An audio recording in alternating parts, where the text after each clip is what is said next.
If you have been following my journey, then you know how beneficial it has been to have Trackman data just to allow me to better analyze my swing and improve that much faster. However, I realized that not everyone will have access to a Trackman just due to the cost of owning one. And also, if you were to go for these regular sessions, these can add up. And quite frankly, it's adding up for me as well too, so I can't go more than once a week. So I have a Rapsodo MLM2 Pro at home, and I thought that I would take this to my lesson, put it down next to Trackman, and just compare to see how it stacks up against this launch monitor, because I want to be able to know that I can trust this Rapsodo when I'm at the range and it's not going to deviate too far off of what I'm working on in my lessons and the Trackman data. So I was just really curious to test a bunch of things. So we do wedges, irons, fairway woods, driver. It's a full 60-minute session comparing the two. But it's not just comparing the data, it's still my standard lessons. We're working on my fairway woods because, as you know, it's something that I have just got fit into. And like always, we're trying to work on building some more speed. So the driver is unleashed today, trying to get up that driver's swing speed. And Tim also shares a really fun game that we can use to try and just build that club speed. And so we're putting both of these machines to the test, how they measure the metrics. And for a $700 Rapsodo machine comparing to the $25,000 Trackman, I have to say that I was quite surprised at the results. I mean, you'll see throughout this session that what you're getting for that price point, I think, is pretty good, and I can't complain. And guys, if you're new here, my name is Chonger. I'm an average golfer with the goal of trying to get to scratch. If you haven't already, hit the subscribe button. Follow along on this journey with me as I document my progress, my weekly lessons, talking about different gear and gadgets that help me improve, and so much more. So with that being said, let's roll the video. And he's going to pitch another complete game. If the Jays don't hold the Dodgers to like no runs, it's going to be really difficult, like really, really difficult. Like this guy, I think, is the best pitcher in Major League Baseball. His stuff is devastating. It's crazy. Yeah, but I mean, why wouldn't we? Why wouldn't we have all that excitement? It's fun.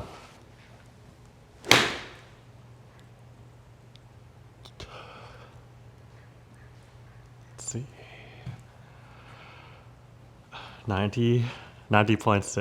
90.4, 90.6. Attack angle 4 or 5 down. What does that say for? Attack is here. 1, 2. 1, 2 up at it. Interesting. Sounded like it was actually more up than down. It just depends on how it gathers its data, where it reads it from. Like Trackman has 2 independent cameras, one for the ball, one for the club. Where I would imagine, I don't know what Rapsodo is. Yeah, the 103, that was 93. Right. A little off. Right. Let me see. I want to see how it calculates the club path, though. So that was 0.3 club path. Does it have anything to do with positioning, like where it's positioned? Because that's a little like off center to the, like, does it suggest that it's supposed to be directly behind the golf ball? It says 2 to 3 paces behind. Right. But I mean, like it's off center, like it's off to the right a little bit. Yeah, it's off to the. I mean, I can't block Trackman though, so. No. I lined it up in the thing, and I have it kind of. Yeah. Maybe if I move it a tiny bit forward, I'll see. It's good it has the camera built into it, so it takes footage of your swing while you're hitting. Does it attach that footage to each one of the hits? It does, yeah. Yeah, that's good. Okay, actually, I just think it's a little angled.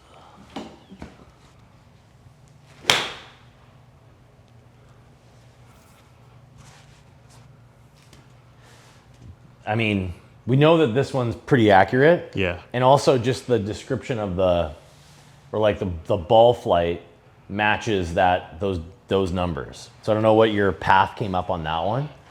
Yeah, I don't think it necessarily Didn't read it. register. I think, yeah, it is because it's a bit off center. It's kind of hard to. Yeah. I guess I can never get a like for like comparison.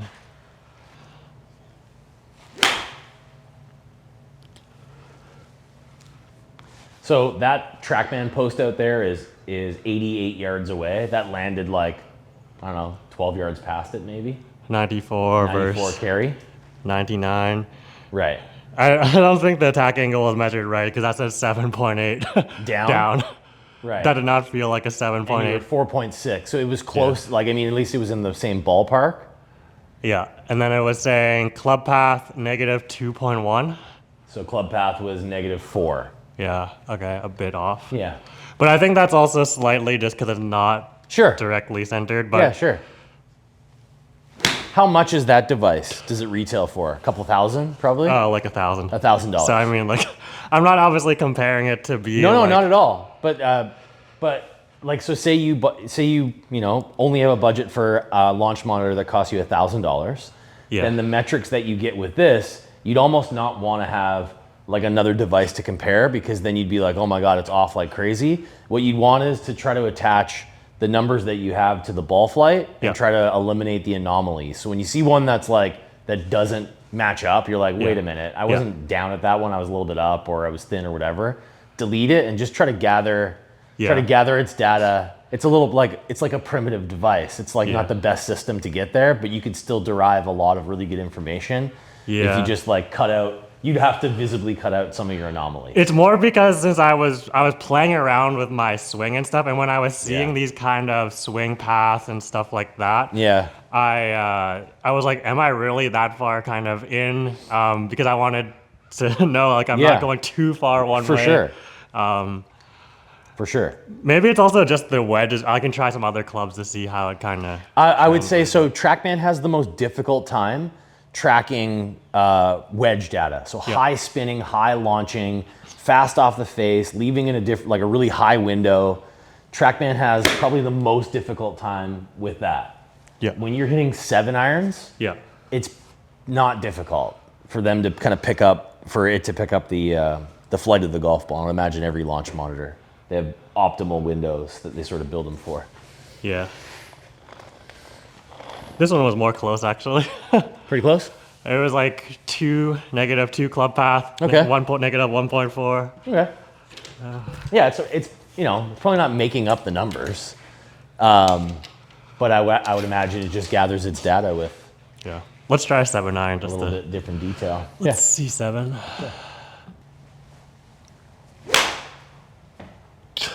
That's kind of like my problem. Like I feel like I'm still a little bit. Yeah. Well, I mean, like also, you kind of crash into the back of that golf ball like that. Oh yeah. Right. So like the ball was like low and right over there. There wasn't a lot of like face releasing into the golf ball. So we want to like allow that release mechanism to happen into the ball. The same way that if you had an axe or a bat or something, you were kind of hitting it, you'd be laying it into whatever you're trying to impact. You got to I think we talked about it kind of like letting the shaft out early or right, throwing it away from you. But you want that feeling of making this circle a little wider at the bottom. You're just holding that angle a little too long. It's better. Okay, carry. So can we do that without going positive attack angle? Because it's the only thing that I would agree that the mats can kind of help you with. Is that you could be 1.2 up at it, kind of brush the grass going in, and then still launch it okay. If we were out on that wet stuff or you're playing redwoods or whatever. I still need to feel like I'm coming forward. So we're hitting down at something, but we're releasing into the back of the golf ball. So I want to feel like I'm ahead of it. The same way that if I was like chopping down a tree, I would step towards the tree and then I'd bring the axe, I'd break my body from going. I wouldn't do this to hit the tree. And I wouldn't just do this off of nothing and just throw my hands at it. I step to gather, I break and stop, and then I let that heavy object come around and slam into the back of the tree.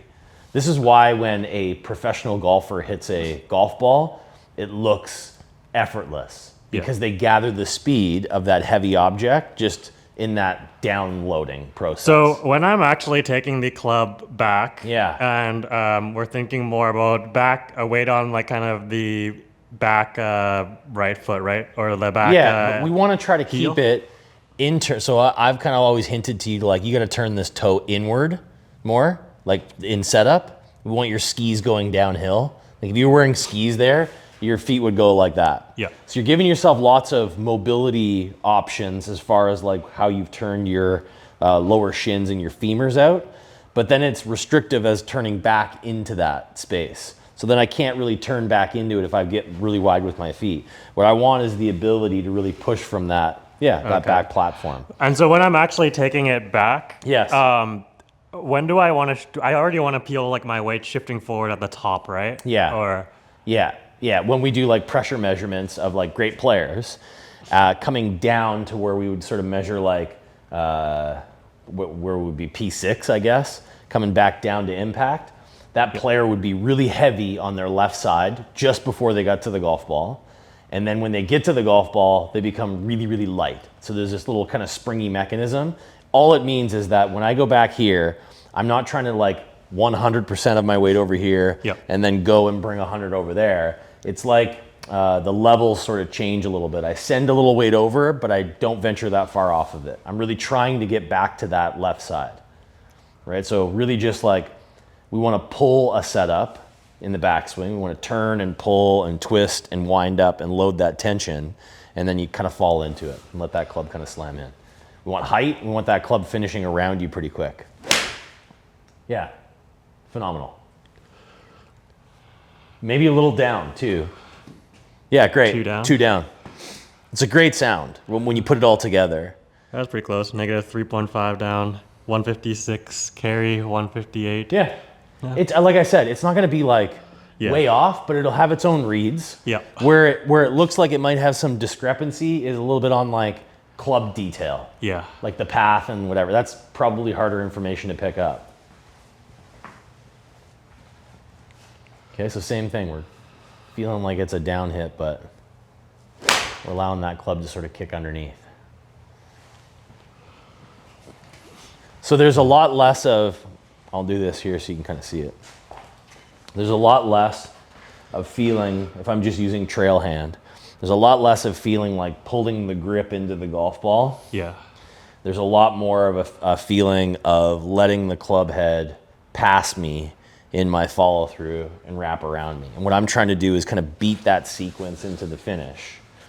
And that's going to give me that release of speed and energy into my golf ball. That gives me the height and the spin that we want. If I'm just still in this mode of like pull, I don't have any loft on it. It's really hard for me to do anything to accelerate the golf ball. Yep. And they end up being pushy or flip hooks because you're trying to use your hands late to try to get the golf ball to go somewhere. Yeah. Right? So what we want is you have to acquire more of that in that sort of downward hit. This is the area where I want to start to store up that energy and then release it into the golf ball so this thing finishes around me. If I'm still in that pull, it's so hard to like inspire any speed late in that swing. And that's the weird one is like we want that early release, but we don't want you to like just hang on your back foot.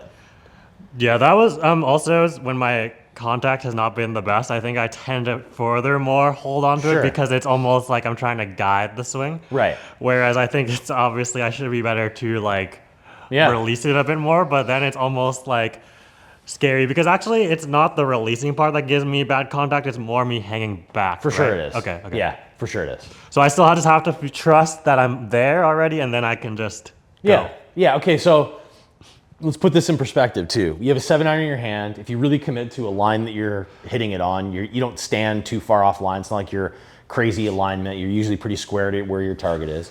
If you commit to that, you make a good swing. You don't deviate from kind of what you're doing. If you look up, your golf ball is probably not going to be that far off line, and it probably won't get that far off line. So like the fear of 7-iron probably disappears pretty quickly. When you get to driver, there's a little bit more disparity or dispersion. Yeah. But it would be the same thing is if you just like commit to the whole thing and like I'm aimed okay, I'm gonna hit this in the center of the face, I'm gonna let it go. Wherever it goes is that's kind of golf, right? So the better you are at this, the less far off line you're gonna kind of hit the golf ball. But just commit to what you want to do with the 7-iron, right? Like in terms of the height, the flight, trying to get this thing to really release, pushing that speed up and up and up the more you can. It was interesting though, that club path at 8 for me on this. But then, so that's where I was like, okay, there's no way like that swing, even though I did get a little bit farther behind, I don't think that was. And like if you talk to the people at Rapsodo, they'd probably have solutions like a lighting situations or placement of the device or whatever that kind of gives you that. Because I'm sure they're not releasing a product and go, yeah, we know it sucks.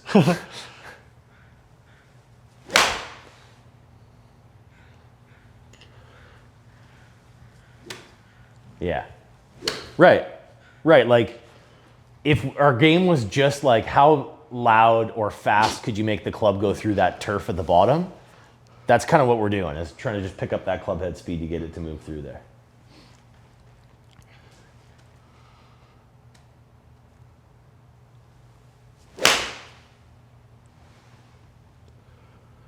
Pretty good. We got there, 79.4. So you get these flashes of like when speed kind of like shows up into it. So got some really good potential there. Our PGA Tour players on average with a 7-iron are swinging at around 90-ish miles an hour, I would imagine, 90 to 92. If you're in the 80s, I think that's pretty great, right? We're going to expect some good carry numbers out of this. That one I should focus on just trying to. Yeah.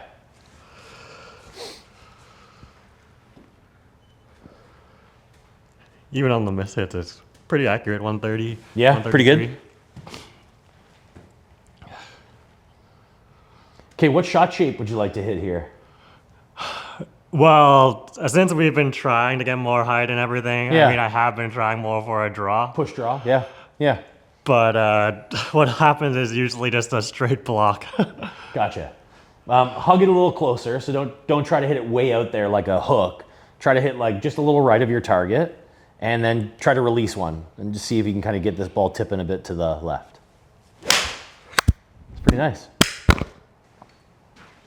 It's pretty nice. I like the way that club came through there. 77.9, 113 ball speed. Yeah, like that. I don't know. Like it might feel kind of scary, but the more that you do that, the more speed and spin you get into the golf ball, and even that ball that's kind of like delivered with a closed face is not really turning that much. A really good solution for accuracy is hitting it high. Mm-hmm. The higher you hit it, the more it spins, the more that probably stays on line. I mean, not in windy, blustery conditions, but for the most part, if you can get some height out of this, it'll hold its trajectory in line a little bit better. It's okay. A little low on the face.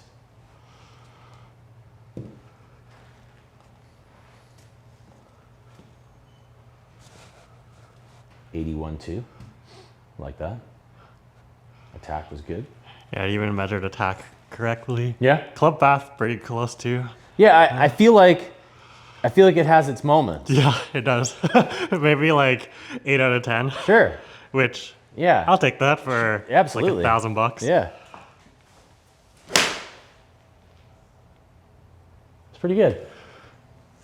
When you look at kind of like the dispersion, so all the shots that you've hit, we take out this one, we go just here for a second. You look at your like 7-iron dispersion, and this is total, this is not landing point. It's pretty good. Yeah. Right, as far as like where the ball is ending up, you can imagine like this is 15 yards right, that's 15 yards left. It's 30 yards wide. That's pretty good like green size. Yeah. Complex. So you've hit a lot of shots that are close to the green or around the green. Yeah. We know that a few of them coming out of the academy off the mat might not have been, like the same off of grass. Yeah. But for the most part, if I take like your average out of those 10 golf balls, we look at like the hit location, which you could definitely improve. Some of this downward driving motion for you is also kind of like that way, that pushes you closer to the ball, that gets you into the heel. We're talking about 7 millimeters, but it's enough that you move that over, smash goes up, carry goes up, control goes up a little bit more. Yeah. Good speed, good ball speed, pretty consistent numbers here with, say, a 7-iron, including like a couple ones that weren't hit like perfect. Attack angles down, path numbers are pretty good, kind of going across. Spins a little low, that's common for you. Yeah. Heel hit, low in the heel, lower flights. Yep. Probably you had some that were up there in the 5,000, 5,500 kind of spin rates. Yeah. And you had some that were a little bit lower than that, but decent, right? Like that Yeah. 7-iron really isn't going to make or break your round. You're going to hit some great shots with it. You're going to hit some shots where you'd love to have them back, but you're not going to be in huge trouble. So I think you can kind of move up off of this. You can hit a couple more 7-irons and then we'll Go to the wood. Yeah, I think so. Oh, that's great. I'll end on that. Yeah, that's great. It's such a good swing. What's that ball speed? 15. Yeah, 80, 15. I mean, come on, Graham. That's like so good. Best one. Yeah. And then, you know, coaching me is like, good job. That's a great swing. High praise. That's a shot you didn't have a while ago. That's a lovely shot. But also the coach in me goes, you're only as good as your worst one. Yeah. And your worst one isn't terrible. Like it's not, you're not going to end your round on that one. Yeah. And if you look at like the group, like the 3 worst ones Yeah. or the 6 worst ones, Yeah. they're pretty good. Yeah. We're as good as our misses, unfortunately. Yeah. It's great to watch. It's great to hit great shots so that you know you can do it. But we are literally made up of the worst ones. Okay. First time hitting this club. Okay, cool. Don't Cool. know what I'm we gonna. know the shaft is good. Yeah. Don't know what I'm gonna get out of this. Okay. Oh, there's a little bug of some sort. Yeah, I'm sure with the warm temperatures, anything that's out there probably wants to get in here like us. A few little, I saw ladybugs flying in here the other day. I don't know that they migrate. I think they just disappear. Yeah. Now I can actually see the ball flight. Yeah, right? Makes a difference for sure. Well. Okay, so this is going to tell us, maybe it won't tell us anything because you didn't hit the golf ball, but to me it looked like you were like 9 degrees up at that golf ball. Yeah. When you got to impact, your head was over your right foot. Okay. Okay, so we gotta treat this. Immediately you went into like, I need to hit this in the air mode. It's a Yeah. fairway wood. You totally changed your swing. That 7-iron swing that you were making before, Yeah. like the same thing. It's got loft on it. It's really like, it's got a ton of loft on it. All you have to do is just place this on the back of the ball. So you don't have to try to hoist this up. I'd want you to try to hit down on this a little bit. So we're just gonna put the ball in a better spot for you, I think. Just to get this thing off the middle of the face. That was a better swing than the one before, for sure. But let's not hit it way into the heel here. Yeah. Right? So space yourself out a little bit more from it. It's really important to kind of like, wherever your head is at the start, you just want to leave it there. Right? And then we're throwing that down into it. So I think the ball is too far away from you. And I think you have to kind of reach, and that's why you're hitting it in the heel. Okay. Closer. Okay? But I want you to set it up on the heel of the club at the start. And then I want you to try to hit it off the toe. So I want you to do something that feels like this. That you go this way, and then go this way to make room.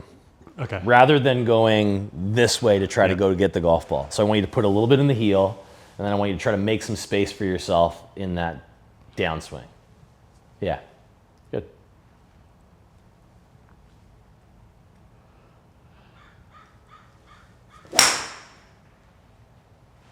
Okay, a little closer. Attack. Center but low. Yeah, center, 0.3. So the reason I do that, anytime like we saw your 7-iron hits in the heel, Yeah. but we know that you don't set up in the heel. We know that when you set up, I would never say to you like, hey, you know, you're set up in the heel. I would never not mention that to you if you were. So you're always set up in the center, but then you hit it in the heel. So that means you start here, Yeah. start in the center, and then you go this way a little bit. Yeah. So if we go this way and train yourself to kind of move out of the way, then we can kind of reverse that mechanism. Right, so we make a little bit of space. We push away from the golf ball. We, need our arms to extend to get to that reach. It's pretty great. Pretty great. Center strike, a little down on it. Okay. So down 0.8. 127 ball. Spin rate up at 5,200. Do you know what we want this spin rate to be at? For a 7 wood?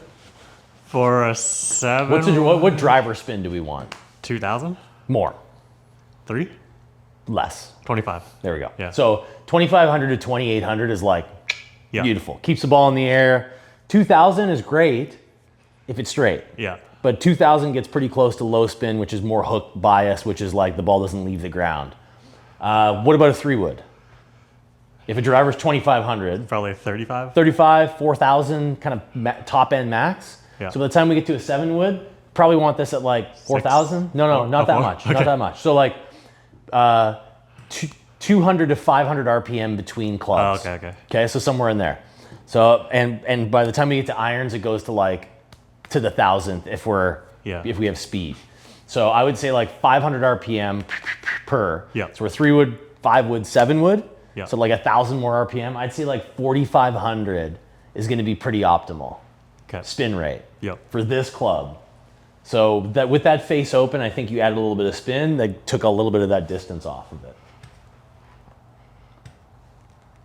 Because now seeing that, I know I can actually shut the face now. Before, I think I'm Yeah. still holding off a little bit Yeah. because like the last few ones. Remember, have been- you have a ton of loft here too. So when you have loft that sits Yeah. like that behind the golf ball, and you pitch it this way and this way, it's still going to go up. When I go like that, I go 3-wood, and I go like that and that, it's gone, like gone. So that's why driver gets so far off. So if we can pitch it and keep that loft on there, even if you turn it a little bit, Yeah. it should just kind of go up in the air. That's why everybody loves a 7-wood. Even that swing had Yeah. the feeling though that I was actually still cutting across, but that's interesting. I was in to out. Yes, because when you immediately grab a fairway wood like you did on the first swing, the first thing you do is go into like tilt, get behind it, and then Yeah. you're just swinging so far right and up at it that you're gonna like airmail the golf ball. Yeah. We just want to like land this thing in there a little bit better.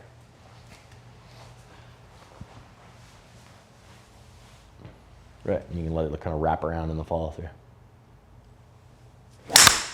Oh, nice. That was nice. I mean, other than your mic flying off. There we go. Pretty good. What was that? So The 190. 4,600 RPM spin. Yeah. 97 height. Pretty great. That's Like nice. let's go to optimizer and say, okay, this guy's got a 7-wood. Give me the optimizer screen here. Guy's got a 7-wood. What can we do? Yeah. So spin rate there. It says even for mid trajectory, you could be as high as like 5,200. Yeah.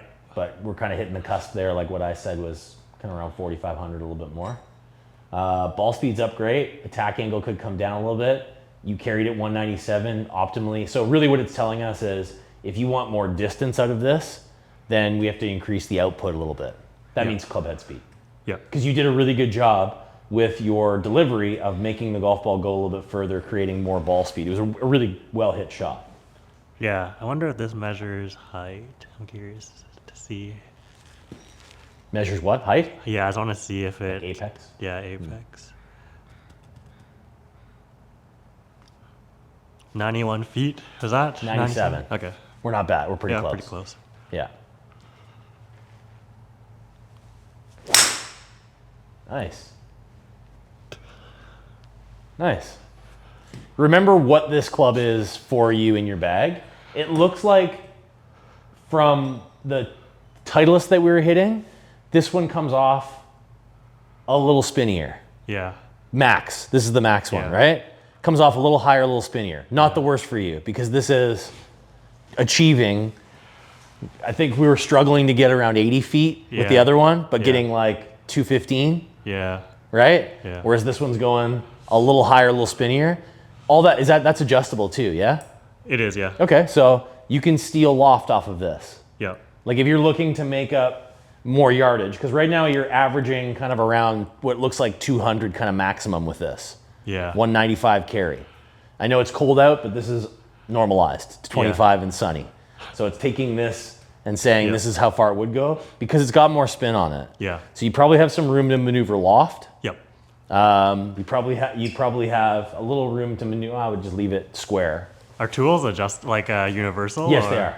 Yeah. Do you want to try? Do you want to adjust this? Yeah, actually it didn't come with a tool. No? And my GT, I never actually got a tool with it, so I don't even have a tool. Oh, okay. If you want one, I have a ton of them. I have lots of extras. I keep them stashed away because it's one of those things. It's like if you leave pens out, people will just take them. They'll just put them in their pocket. If I leave these wrenches on the table, they're gone like literally by the next day. Okay, so we're in A1, we're in the middle here. So we want, wow, man, what a system. So what do we Who want? designed this? D6? Is that low? So we don't want to go all the way lower. No. So we've got loft for righties here. Yeah. And we've also got upright flat. So draw hook sort of biased. So from A1, we want to go B1, maybe? 0.7 down, 0.1 down, doesn't exist. Do we want it flatter? No, we want it more upright. So B1 or A8 is going to give us 1 degree less loft. D6 gives us 1.4. This is 21 and a half. Wasn't the other wood's 21 too? Yeah. So also a little bit higher. So we could just go right there. We go D6 and try it out. I mean, it's nice seeing the ball go up so high. It's great. But great problem. But remember why you have this, right? Like Yeah. you want this thing that you can comfortably hit off of the ground up into the air. So D, okay, cool system, I guess. Just confusing. I wonder if the Cobra reps have to memorize that chart. There's got to be a pattern here, like the big circles. I don't know. Yeah. I'm not going to try to figure it out. I've just started to figure out the Titleist one after 25 years. Oh, ball speed up a little, 130. Didn't quite button it in the middle of the face, a little smoother swing speed. Okay, so that's a miss hit. Yeah. That went a little bit further. Has potential. Has some great potential. Lower on the face, Yep. higher spin. Yep. Higher on the face, lower spin. Okay. Wow. Wow. Just go to the range and start hosting 7-wood demos. Come watch this guy hit 7 woods. It's nice. Right? Spinnier, for sure. Yeah, spinnier. So, I mean, kind of a cool problem. Try to take it down 10 feet. How would you do that? What would be the first thing you would do if you wanted to hit the ball lower? First setup change. Ball back. Ball position. Do start there. Yeah, okay. So like scientific method, let's not do everything we can to hit it lower. Yep. Let's just start first step. Let's move the ball a little bit back in the stance and do everything the same. I never have this problem. Cool, right?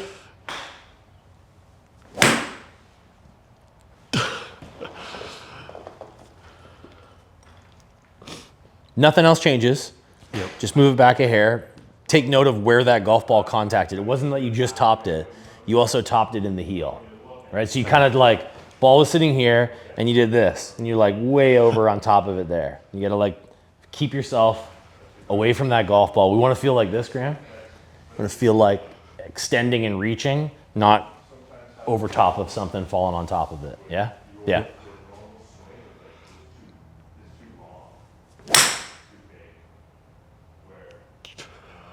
This one's gonna have a lot of, yeah, there you go. Heel hit. Yeah. So go back to that method of setting it up in the heel and then trying to get it in the center. So focusing on that delivery because that worked really nicely for you. Good, and then find the center. It's high. It is a really good technique for you to hit the center of the club face. Every other way that you delivered it, it did not hit the center of the club face. This one hit the center, which is cool, but you swung up at it with an open face. So you kind of did this. And we kind of want to do this. So like distancing yourself and covering the golf ball. Feeling like you're in that left heel a little bit. Right.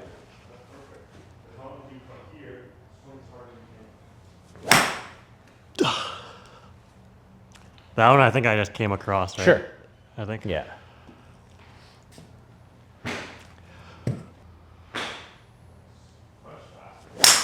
There you go. That was a great swing there.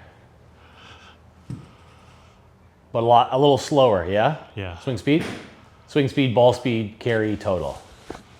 So now let's just have a fun little game here. You have to carry what's the most you've carried this golf ball? These are all total numbers here. I'm not going to give you an unreasonable number with this club, but I'm going to give you something to shoot for. So let's just go what your carry average is that, but let's just see, 78, 90, 96. So one at 96, bunch at 90. Okay, we have to carry this golf ball 194. Yep. Right? You have 7 wood into a par 5. There is water in front of the green. And if you carry this 194 or more, we have a chance at eagle.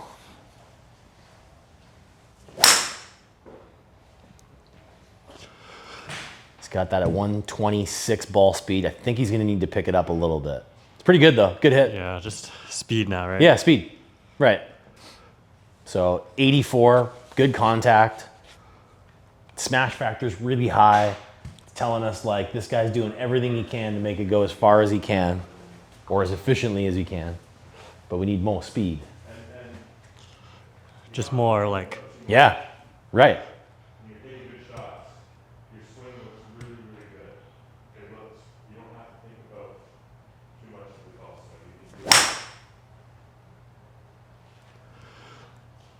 swing. Speed was there. Yeah. It's a miss hit, but you miss hit it at 136 miles an hour. Yeah. And it carried 202 and went 226. Check out your spin rate. Lower. Sure. Clubhead speed was the fastest you've been, so that's cool. There's nothing wrong with like pushing the boundaries. Remember, this club now sits between your driver and your 5-iron. So you want to kind of like test out its potential. That's great. 90, 130, had the height on it, cool looking shot.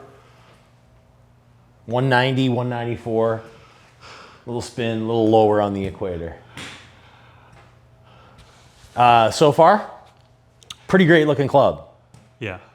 Love the fact that you've got plenty of spin on it. Now, if I was fitting you for this club, if I was fitting you with this head in particular, we might go to a slightly stiffer shaft. Oh, yeah. But the Titleist head that we were hitting, Yep. the 2, just has less spin off of the face. Yeah. So we went a little spinnier shaft to give you your kind of height that we were chasing more than anything else. Makes sense. Mm-hmm. Dude, that is a great swing. Great swing. 2 in a row, like really nicely put on the golf ball. Yeah. 190. It's pretty much like stopping right on a dime almost. Yeah. Like, Yeah. But again, yeah. you get really good with this. Yep. Then you go, okay, well, maybe it's time for a 4-wood in the bag, right? Yeah. One that now I'm looking at achieving a little bit more distance. But I would say that your experience is going to build as you spend a little bit more time with this 7-wood. 134, 93 mile an hour club head speed. You just holding back? Just hiding on me? Yeah, your speed will also start to expose itself a little bit more as you get comfortable with the contact. Like you said, you hadn't hit this thing ever before. We're 17 swings in and it's looking pretty good. Yeah. It's looking really good. And it's pretty close. 193.1, 193.7. That's kind of what I was saying is, if you want to trick a launch monitor, any of them, hit wedges in front of it. Yeah. Hit wedges from one environment to the next, like hit from inside to outside, put things in the way like roof lines. It just makes it more difficult for sure. Think like how fast that ball is spinning, 10,000 revolutions a minute versus like 2,000. Just its ability to read that output is way different. You can have that wrench. Okay, thanks. Yeah. Driver. Yeah. The driver is where I'm curious of as far as swing speed, how it actually measures it. Yeah, what you'd want to measure. This is kind of, because obviously I want to work on my swing speed in the off season, so I want to make sure at least it's tracking. Mm-hmm. With the driver, should I also think about setting up on the heel or no? let's see where you're hitting it. Okay. Let's see where I think you're gonna fling that mic off your hat, like on the first swing. I think as soon as it moves. It's just, it's hard because I do this too. I have the same ones, but I'll pin it like here. Yeah. Just so that I can swing and it doesn't like fly, because it flies off my hat. Or I'll pin it like under here. Actually, this is a good spot right there too. Oh yeah. You pin it like under your hat in that corner. Yeah. I've had I don't like to use the magnet because I've found that Yeah, it just flies off. Flies off. So The best mics I've had aren't the best quality. Like the little ones that I can like pin on. the lapel ones, yeah. They're great, but they're not the best. The ones, these ones are great. There you go. Yeah. All right.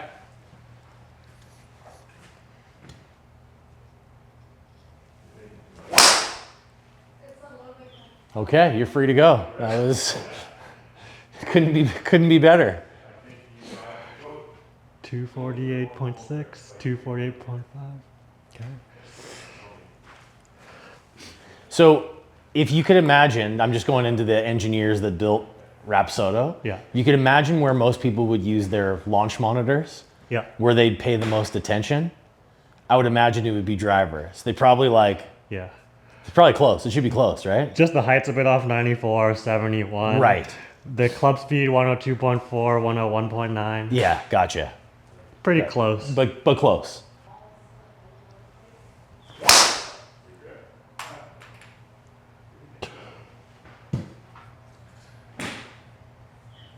Two for two fairways hit.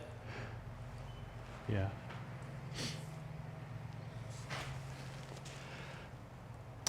Now that you have a device, what does that last speed say? That one's at 101.2. Okay. It said 242, carry 247, club path 1.3, positive. So that was, which also doesn't make sense necessarily because the ball faded. Right. Yeah. Well, Also could be a kind of adjustment. could be you know, exactly. but, like, Yeah. I wouldn't pay as Yeah. much attention to that To the club. once you calibrate it. Yeah. But the speed looks good. And then if you're going to speed train, Yeah. the best way to speed train Yeah. is that number that pops up there on the screen. Yeah, there's a speed training mode. Yeah, I can- good. That Where it just shows speed, so That's it. yeah. And really, like, this is how I've gained the most speed in my game, and then from my students is literally just this: is what do you want that number to say? Club speed. What would you? 115. Sure. So if you want it to be 115, you've got to be able to kind of touch 118, Yeah. right? Like because if you are shooting for 115, you probably get to like 111, 112. Yeah. You might touch 115 once in a while. If you Yeah. want 115 is like that's going speed, we got to get like 118 or so. So just move it. See how fast you can move it recklessly if you want speed.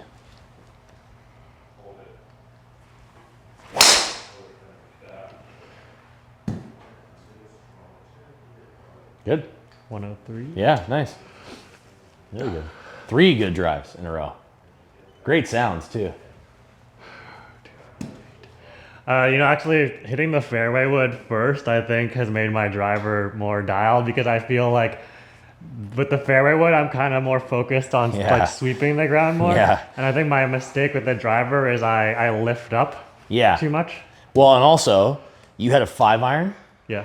You had a 2-iron. You still have it in the bag. I see it there. You have a 2-iron in the bag that was just teaching you to be bad with a low lofted club. Yeah. So you didn't really have much experience going up towards a driver. It wasn't Yeah. like a progression. It was like you had 5-iron. Yeah. Then you had a bad tool. Yeah. Then you had driver. Yeah. So now like that little release that you put on a 7 wood Yeah. is there for the driver. And it is like a little progression as you go up through the bag. That's cool. More fairway woods. Get a bumper sticker.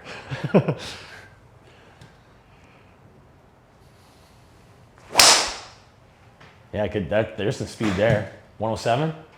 Yeah. 105.8. I'm pretty good now at like all the numbers that come up on the screen.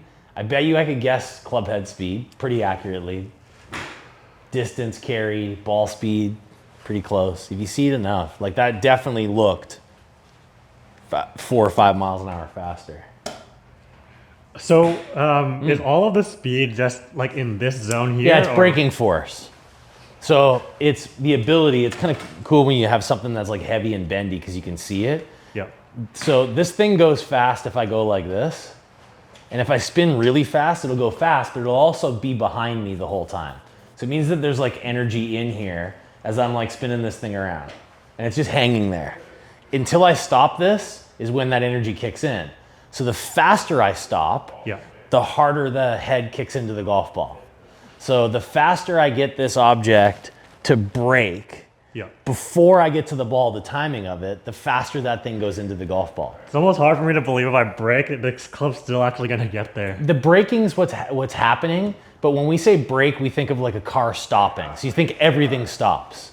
But what we want is like... It's more just the hands, right? And then, or like the... Think like a running throw, right? So think like if I had to run and throw something, I'm in outfield, I'm gonna throw it all the way home. So I do something that like, I run like this, and then I go like this, and then I release all that energy. I literally stop my body to create like a catapult to send it out there. So we do the same thing with a driver is, I get to a point here where if I just get everything moving together and spin, I don't separate that speed very well. The feeling is, bang, I've got to stop this body from continually turning. The braking mechanism is really just that. Is I stop the torque. And what we start to do in ground force is like we want to push more vertical, right? We want to push more vertical into that. But to get vertical, you had to be heavy. You can't be vertical from nothing. So I can't spin and then go vertical. The feeling is that I have to push the ground up. And this is maybe a little bit of like why you find the heel a bit more. Because you employ more torque in your golf swing. You get here and then spin to go hit the golf ball, which pushes you down and into the golf ball that way. Instead, when you watch ball strikers that kind of draw the ball, hit a little bit higher, this trail leg doesn't go this way into the golf ball, it goes this way. So when I go up with this leg and push into me, that's my braking mechanism, that's my little jumping technique.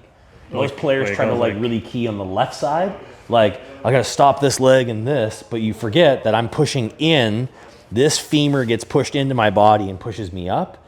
That's a punch, that's a hit, that's a throw. We're watching baseball tonight. It's like Springer at the plate, when he turns on one, he's down to one leg here, he's got to resist and then get that bat around him. Who's the guy that hit the home run, slung one off? Doesn't really matter. You get the idea.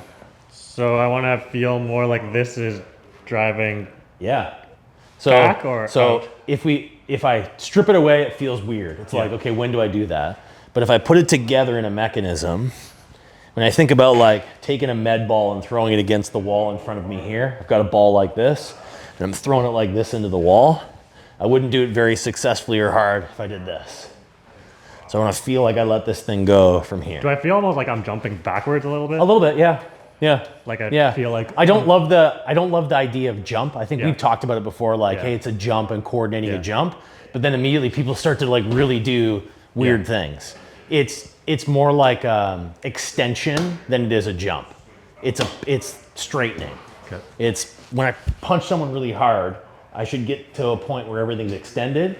If I'm down here like this, I'm punching with my arm. So we're thinking like tension, extension versus jumping.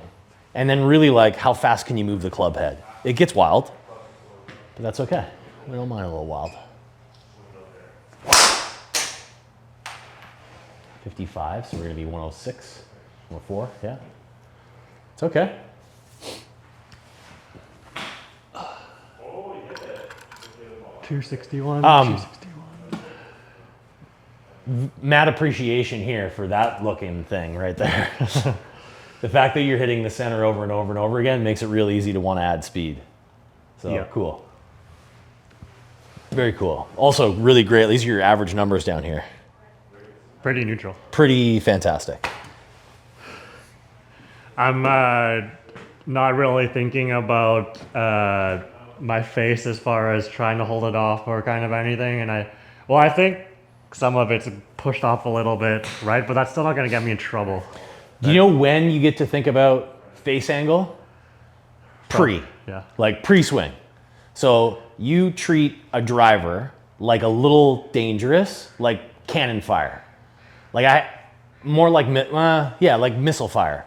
Like I can hit in the area and I'm gonna like take care of whatever's there. Yeah. But I just have to set it up correctly, set the parameters, set the calibration so it launches correctly. Everything you do to hit a fairway happens before you hit the golf ball, and then you just let it go. Because there's gonna be some anomalies, there's gonna be a little bit of left, a little right, a little heel, a little whatever. But if you're aiming correctly and you commit to it, we're good. We're totally good. So no more steer, just send it. Right. I noticed in a lot of times, and maybe this is a feeling of before I don't turn as much. Yeah. But when I feel like I also don't want to get to the point when I'm swaying back. Sure. Too much. Yeah, sure. Do you want to get behind the golf ball though, right? Yeah. Like if I want to, again, a mirror image of I'm punching someone really hard. If I just go like this, you know, I'm turned, I'm tight, whatever, and go like this, I've got nothing to really store up. I need a little bit of... The driver is where you can get a little bit more. Well, you watch guys with a driver, they'll go like this, their head is here, and then they'll pivot there so they can stay behind the golf ball. This allows me to hit up at it. This is the mistake that you make with like a 7-iron early, is you get turned back here, you get so far out of your frame. Yeah. So then, you know, short irons, we just want to be here, put it on the club. This is where we're trying to acquire a little bit of tension, so I want a little pull away from the golf ball to go back into it. You already do that naturally. You're 3-4 up at it, so you don't have to think about getting off the golf ball more. But I wouldn't deny you that opportunity to find more speed. So feel like that's an okay thing to do with a driver.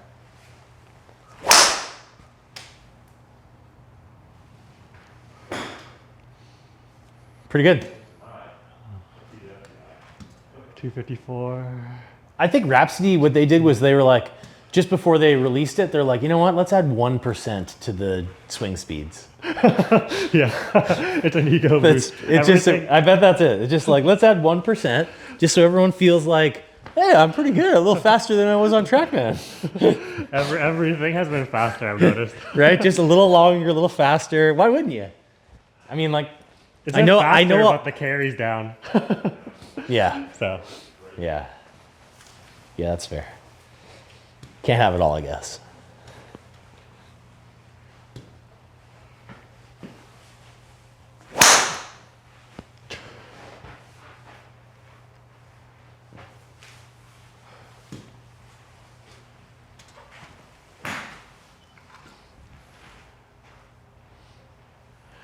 I think on the ones that I hit good, it reads it pretty accurately, but on mishits, it doesn't necessarily. Yeah. Because that was 211, that's 225. Right. Yeah, I would say that there's going to be some educated guesses, right? Yeah. Like, definitely. So I think on that one, though, I actually kind of use my body more to kind of take it through, and I think that's why the speed dropped too, right? Yeah. Yeah, like, I wouldn't say that, you know, like super speed or, you know, any of the devices where you swing like light objects fast are great to pick up like long lasting speed. I think you get flashes of like, oh, I can move it fast. I grab my driver, I can move it fast. Yeah. But I think it's almost backwards. Like you need to get stronger to move things faster, not faster to be faster. Yeah. But they have some really cool protocols. And the one that I like for gaining speed, and you can do this with like an alignment stick you can do with your golf club, is kneeling swings. So when I get down on my knees and I swing something out in front of me, I'm using what we're looking for more with a driver or a fairway wood, is I'm using this linear golf swing that's around me and moving out in front of me a lot more. I don't get to use where you find your energy is like torque in your feet spinning. Yeah. So if we make these practice swings or even just like mid-round, if you want to pick up your driver speed, move fast here. Yeah. And I guarantee you'll move fast when you tie it back into with your feet on the ground sort of thing. So it's just separating like upper center, lower center, trying to get you to like let the arms move a little freer around the body. Yeah, I wonder what kind of speed, if I hold my foot, just like how we kind of do it. Right, like just arm swings. Yeah, for sure. That ball was there, it was like here, too far away. If I was, we're trying to swing out this way. Right? But not like slightly hit it, so we're coming down and we're playing across.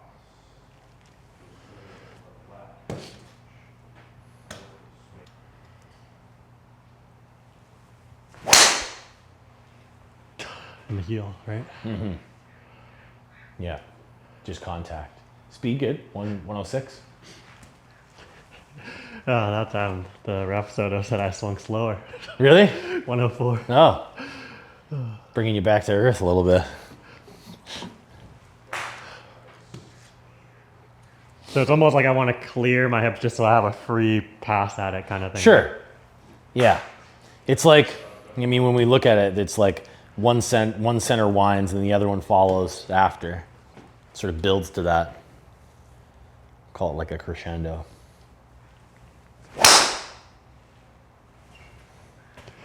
That one I felt like I held off the face and it was slow.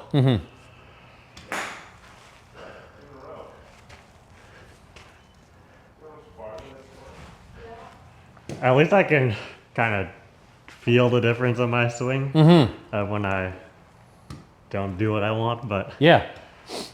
Okay, so cut this one loose. Get this club on your back really quickly. So if it's free and passing you, it's going to get around you really quick in the follow through.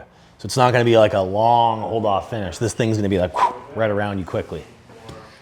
I guess the one thing that I have to think about is Yeah. actually, because sometimes I think about actually hitting the ball. Sure. I think I actually have to feel like I'm hitting it before, so that way it releases through, Sure. I think. Yeah. Yeah. Okay, but yeah, let's try and Little, get little brain tricks, yeah? my club. Yeah, wrap it around you. Fast. That was good. That was just a good looking swing. 150 smash. Kind of took care of efficiency there. Yeah. Better ball flight. Yeah. It's straight. Yeah. Yeah, really good. Obviously a little lower spin. Yeah, 1600 came off like a missile. Pretty good. Why did it have such low spin for more of a center kind of hit? So if you look at your attack angle, Oh yeah. 5'6". So you're way up at this one, Yeah. swinging from in to out with the face a little closed. So it kind of did this. Yeah. So the more up you swing, Yeah. typically we have less spin. The more down you swing, the more spin you create. So you kind of like sent that ball almost optimally straight with that 1600 spin.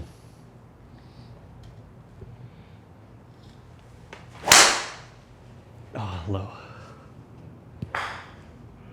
But pretty fast.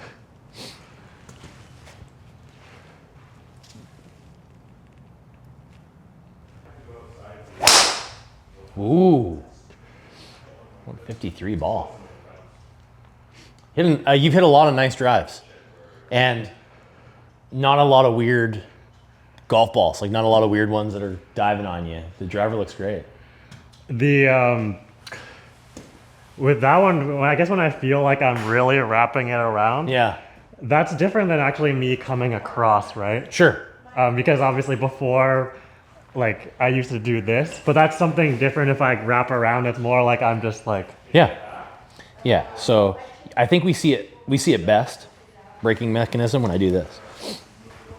So if I just pull this, that knot will never get around. I can pull really fast and I can go around in circles and that knot will never get around. But what I want is to speed it up down there, that knot has to get to my back pretty quickly, yeah, right? So if I can get this thing wrapped around here, fast onto my back, Yeah. my acceleration point is at the golf ball and beyond. If I am still turning in that space and Yeah. not really cutting that loose yet, then Yeah. I never brake. I can never really speed that up. So Yeah. if the driver head is moving really fast, it's almost like a really good pickup for like a fault you might make on like a wedge or an iron. If you have that club wrapping around you quickly, Yeah. you're letting that head go way too soon for a short club. You want to feel like on those short ones that we finish in like the grip is still attached to our torso. With the driver, I want this thing like Greg Norman in the old days, like just ripping it off your back. If it's Yep. bouncing off of you, Yep. it's going very fast. Yep. It's passing you through the swing. So I like that image or like that idea that you're trying to get it on you quickly, around you quickly. That shows hand speed, that shows release, separation. Yeah, right. Okay, smash one, 107.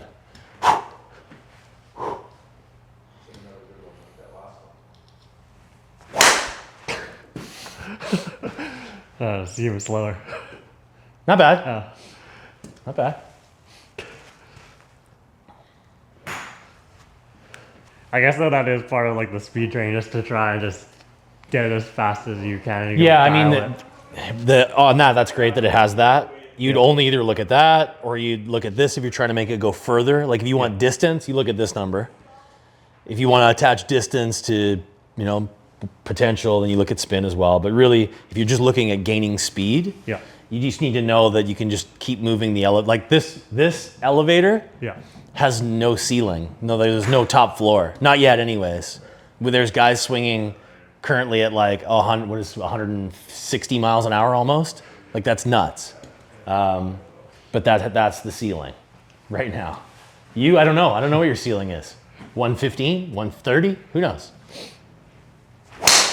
But you just have to do it and only look at that number.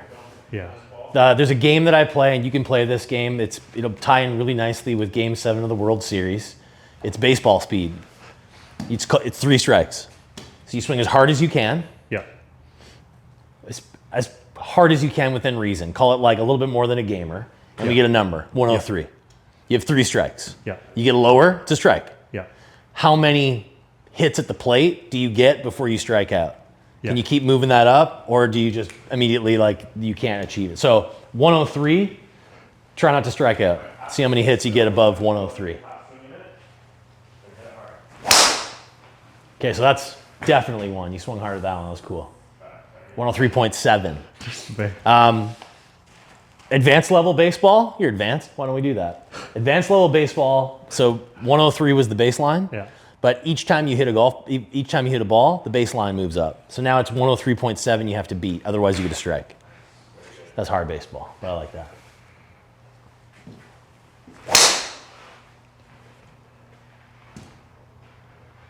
Well, 4.9 becomes your new baseline. Now you got to beat that number.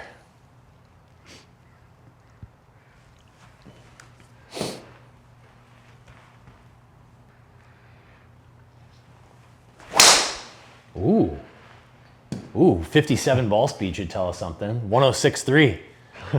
Still at the plate. 3 strikes remaining.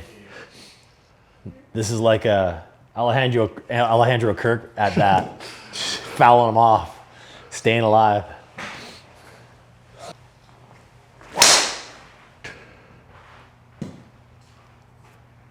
There we go. 107.5.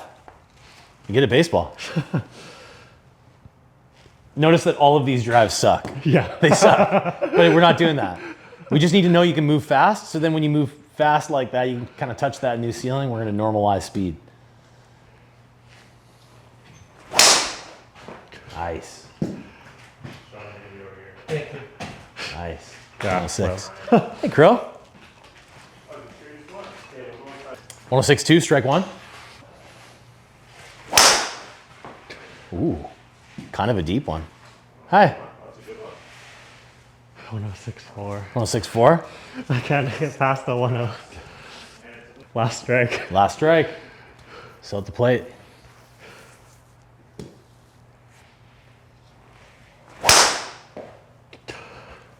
That's a pretty great drive. 106.7. Look at that ball speed. Almost 160. Give him 3 bills. Ooh.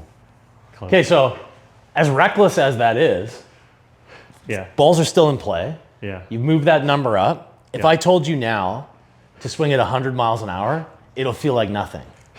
But you were working pretty hard to get like 101, Yeah. 102, right? So now just like a cruiser golf swing, you know, take your spot, hit it solid, hit it in the fairway, and let's just check what that speed looks like.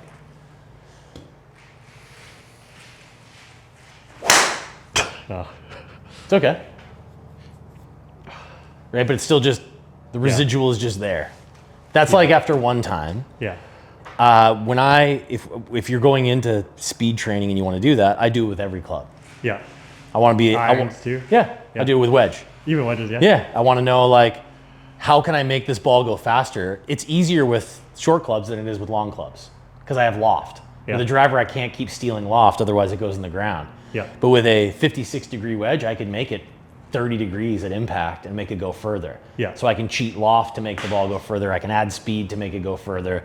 So I can make the ball go further in a number of different ways with those swings, but I want to know that I still can have speed attached to them. Yeah. I just want to like move the elevator up, move my mean up, move the average up. Yeah. Primarily you're doing this with driver, but it'll filter down into like, well, wait a minute, if I can move everything just a little bit faster in practice, then when I go and play, I've got that kind of residual speed that doesn't feel like I'm putting everything I have into it. Yeah. Because nobody operates the best out like at like breakdown mode where you're just at the edge of everything sort of failing. Yeah. You're probably going to do better when you can operate with a little bit of control. Yeah. Cool. Really cool. So that'll conclude this video. I hope it gave a good look into the comparison between a Rapsodo and a Trackman. Lots of different shots with a lot of different club types. You know, I wasn't just cherry picking results. And I realized at the very beginning the Rapsodo might have been a little misaligned, but after we got that sorted out, then things were more or less the same. I mean, the carry distances were pretty spot on, maybe off a couple of yards here and there. Where it got a little iffy was the club path data. I would say 95% of the time it was pretty close, but then you had a couple that were like really abnormally high. And I mean, I wasn't expecting this to be a like for like comparison because, you know, one's $700, one's $25,000. So I wanted something in a reasonable ballpark, and I think the Rapsodo definitely accomplished that. And so I did reach out to Rapsodo support just about the irregularly high club paths, and they are going to send me a new Rapsodo, so I'll keep you posted on that. And I will also post a detailed review on what I think about the Rapsodo MLM2 Pro after I've had some more time playing around with it, tell you guys if it's worth it or not. But that was just kind of a quick preview of this Rapsodo comparing it to the Trackman. Hopefully you guys enjoyed, and just thanks again for making it to the end of this video. I'll see you guys in the next one. Thanks for watching. Peace.